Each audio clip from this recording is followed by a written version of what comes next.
Alright, these are office hours for Tuesday, November 1st. It's a bit earlier than normal when I do my office hours, but I've gotten quite a few questions and we have an exam this week. So if I get more questions later on, I'll probably add them to either this video or a secondary video. So first, I've gotten lots of questions on problem 1 and 2, so I'll start there.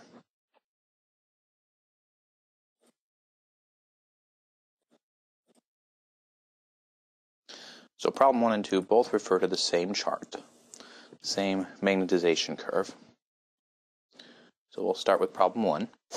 And you will need to find the speed of the motor, the torque supplied by the motor, and the efficiency of the power delivered to the mechanical load with the motors wired in the shunt configuration with R adjust equal to 0 and connected to a DC voltage source, and the voltage source is supplying a known power, assuming the rotational losses are negligible. Well, first thing you need to do is we need to find K phi. And so, since there's no R adjust, we know that IF has to be equal to VT over RF. And that allows us to find IF, and then we can use the chart to get EA from the chart. Once again, the EA on the chart is only for the chart. And then once we have the EA on the chart, we can divide that by the speed on the chart. Once again, that speed is only on the chart. It has nothing to do with the speed of your motor in order to find K phi. So that's how you find K phi. Now, let's see what else we can make use of. Well, we know the input power. We know that Pn has to be equal to Vt times IL. So Pn is known, and Vt is known. That means we know IL. We know that value. We also know that IL has to be equal to IF plus IA. Well, we already found IF. And so this is coming from the power. This we know from here.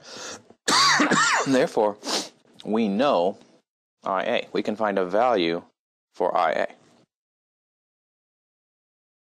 And that means, since the torque has to be equal to K phi times IA, and there's no rotational losses, we know the torque supplied by the motor. Because we found K phi, we know IA from here, so we can find the torque.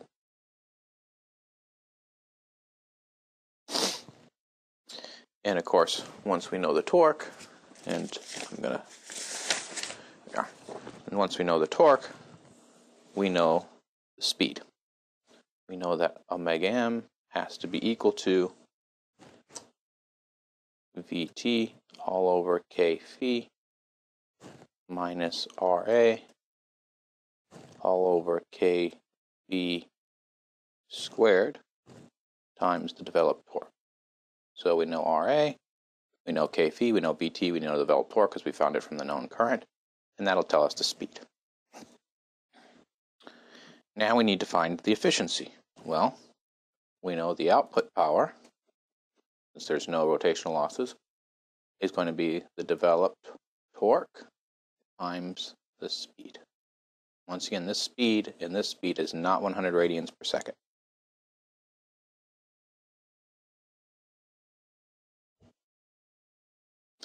So once we have our output power, we know the efficiency is going to be 100 times the output over the input, which we know. And so that's how we solve for problem 1.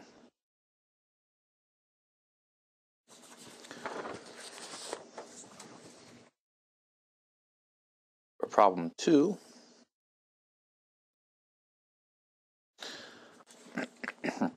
it's now connected in the series configuration with a DC voltage source of 800 volts. What is the rotational speed of the motor, the torque supplied by the motor, and the efficiency of power delivery to the mechanical load? So, the output power is the same as that found in problem 1.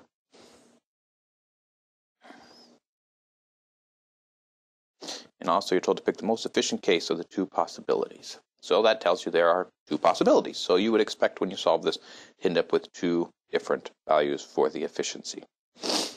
All right, so we know P out is the same as what we found in problem 1. And to avoid compounded errors, I'm going to tell you what that is. 695.3337 resistance. So we have the same output power. Now, our first thing is we need to find KKF. This is series connected, so we want to find KKF. Well, we know that the slope, so if we look at our curve, slope versus IF, we know that EA from the chart has to be equal to approximately KF times omega m times IF. That's what we developed in class earlier. Well, that means this would be the slope of my EA versus IF chart. If I take that slope and divide by the speed, which in this case was 100 radians per second, that'll tell me my KKF. So I know KKF. Now, here's my output power, which is also equal to my developed power. So that's no. Well, let's see if we can develop an expression that relates what we know to what we hope to find. Well, what we've done in the past is we've multiplied our torque versus speed, or speed versus torque equation by one or the other to get an expression involving just torque, for example. So let's do that. So we know from the formula sheet that the developed torque is going to be equal to KF times VT squared all over RF plus RA plus KF times omega n, quantity squared. So that's our torque.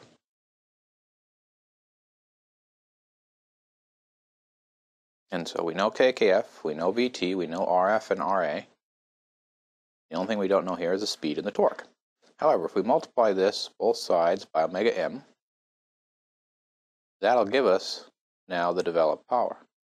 So we have the developed power as a function of omega m. So we know the developed power, we know everything in this expression except omega m. Now if you look at this expression, you'll see this is a quadratic. And so if I move this to the other side, I'll get KF VT squared times omega m has to be equal to, what's this quantity? RF plus RA squared plus 2 RF plus RA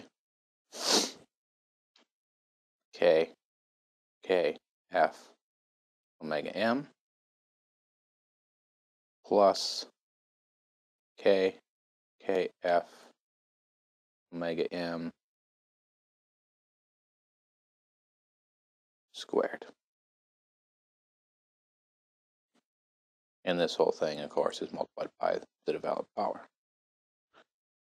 And so we can move this term to the other side, and that'll leave me with a quadratic. We have nothing in terms of omega m, terms involving just omega m, and terms involving omega m squared. So that's a quadratic. So that gives me two possible roots, two possible values of omega m.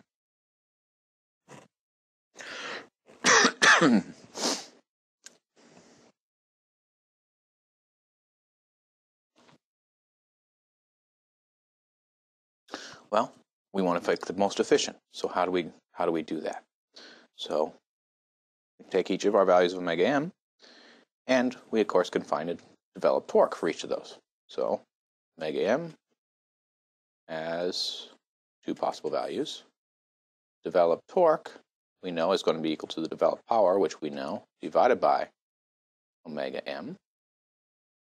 Or we can use one of the other expressions to get the developed torque. And so that means my developed torque is going to have two possible values. But I know that developed torque has to be equal to KF times IA squared, which allows me to turn this torque into a current. And we know that the input power has to be equal to VT times IA for the series connected source. So that gives me two possible values for Pn. And we know then the efficiency has to be equal to 100 times the developed power divided by the input power. So that gives me two possible values for the efficiency.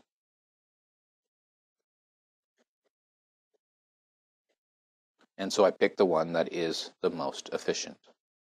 And so this is the most efficient, and that means this torque is the one that we want, which means this is the speed that we want. And so that's how I solve for problem 2.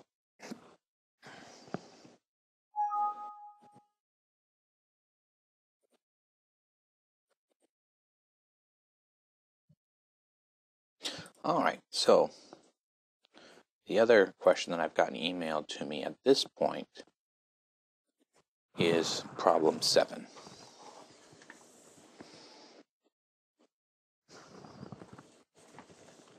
And so you're told a 3-phase stepper motor is used to drive a linear axis of a robot. The motor output shaft will be connected to a screw thread with a screw pitch of 1 millimeter. So the screw pitch equals 1 millimeter. So you need to know what screw pitch is. Well, screw pitch is the distance between the threads. And so let me see if I can draw a screw here.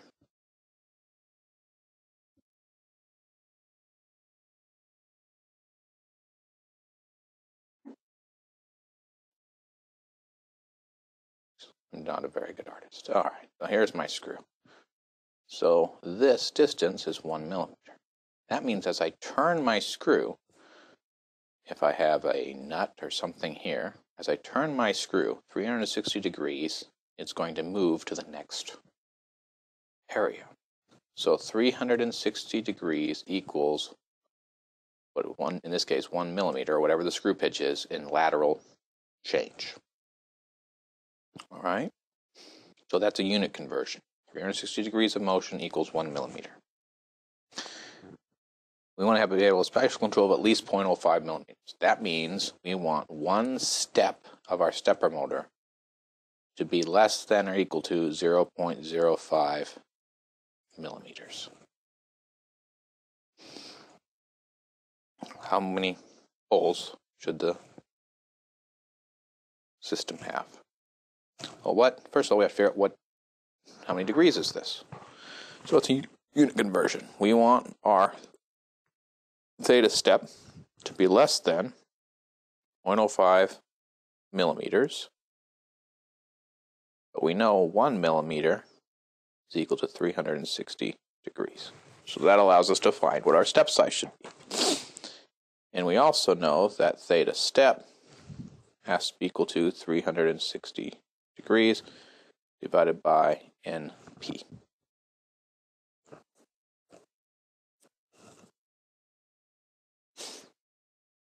So the number of phases and the number of poles.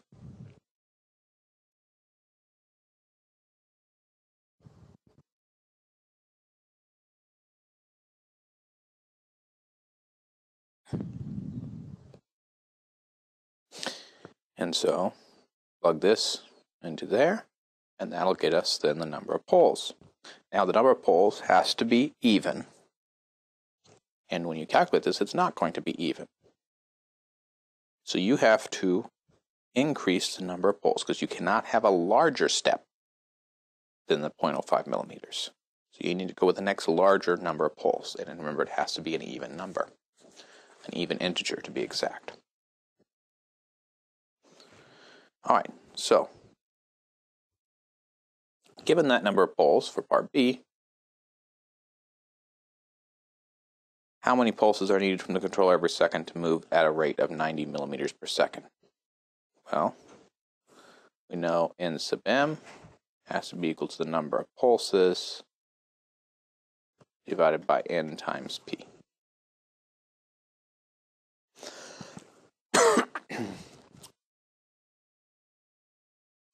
And we know that Nm has to be equal to the velocity that we want, which in this case is 90 millimeters per second, divided by 1 millimeter per revolution, because that's our screw pitch. 1 revolution moves us 1 millimeter. And so that gives us how many revolutions we'll need either per minute or per second, depending on what you put in for here. You just have to keep track of your units. And so once we know N sub m, plug that in here, we can calculate the number of pulses because we know N and P from the previous part of the problem. So that's how we do problem number 7.